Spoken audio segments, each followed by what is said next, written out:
पुण्याला पुन्हा पावसानं झोडपलं। रेल्वे स्टेशनसह अनेक भागात गुडघाभर पाणी। ट्रॅफिक जामनं पुणेकर वैतागले। पुण्याहून दिल्लीला जाणाऱ्या जोडप्याचा एअरपोर्टवर 2 प्रवाशांवर हल्ला। सीआयएसएफ जवानावर सुद्धा हल्ल्याचा प्रयत्न। आरोपीला अटक। मुंबईमध्ये ऑगस्ट महिन्याची आतापर्यंतची सगळ्यात उष्ण म्हणून नोंद। सर्वसाधारण तापमानापेक्षा 3 डिग्रीनं तापमान अधिक। अंगाची लाहीलाही।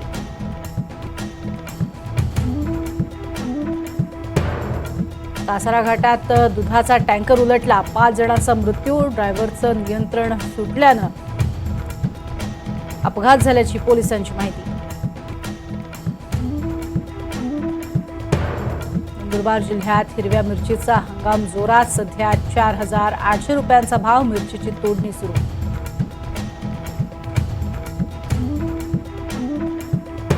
श्रावणी सोमवार निमित्त आजही ज्योतिर्लिंगांच्या दर्शनासाठी भाविकांची गर्दी। महाकाल, परळी वैजनाथ, औंढ्या नागनाथची सकाळी पूजा अर्चा।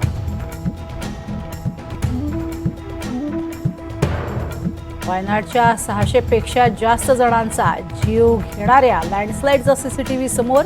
आधी पाण्याचा झोत, नंतर माती आल्याचं उघड।